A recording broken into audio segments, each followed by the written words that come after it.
Hey guys, we're here at the Blue Ape in Marikina City to join the Team RG Holiday Wednesday race. It's located here at the second floor of the mall, and then later we'll know more about the organizer of this race, and let's see if we can win this one. Let's go!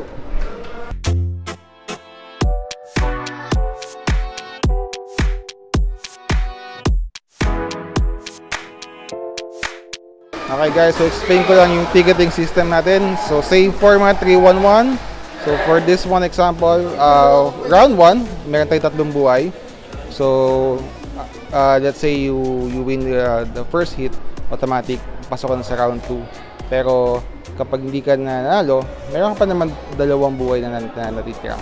So let's say na naubos yung buhay mo, yung 3 buhay mo. So this ticket will be no longer available. So mas maganda kung mas marami kang ticket na bibiliin.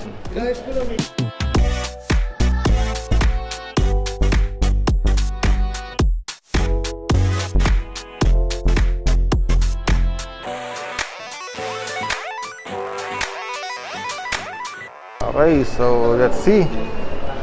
Pila tayo. So we have our ticket here. So pumunta ka doon sa registration. Give your ticket. Pila tayo. Number 2.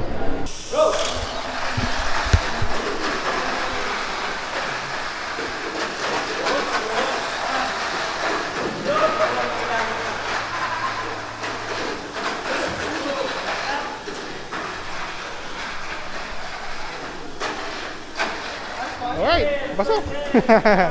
Nice. So, meron tayo. Na practice. Okay, so let's play more.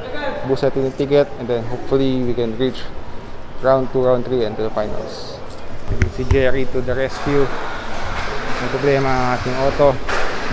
So, I think it's yung terminal. So, hopefully maayos ni Master Jerry. Okay, so update tayo guys. It's round 2 na, and luckily gumana ulit ng auto natin thanks to Jerry. Madumi lang yung terminal, but it keeps on running na again. So I have 5 tickets for round 2. Let's see if makakapasok pa tayo sa hanggang dulo. Let's go!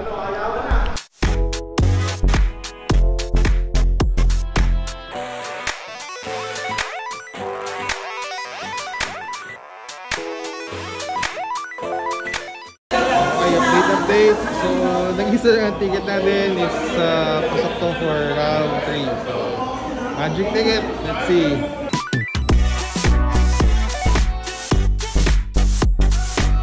Magandang araw. Invite ko sana ako kayo sa susunod namin palaro. Magpapost na lang kami. Palaro ng TMRG. TMRG means Tamiya Marikina Racing Group. Bagong buo lang ito na tinatag ng mga tiga Marikina Racer. Nagsimula lang to last week.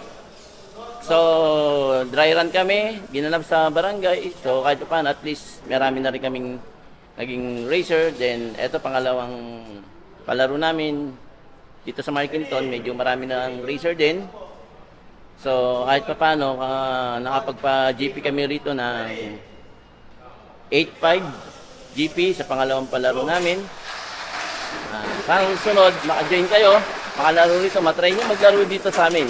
Hindi kami naglalagay ng GP dahil depende sa dami ng racer na maglalaro, depende sa dami ng papasok na entry.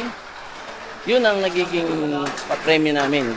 Kung magkano ang abutin ng entry, sana next time, makalaro, nasubukan nyo rito lumaro sa grupo namin, sa TMRG. Thank you, thank you.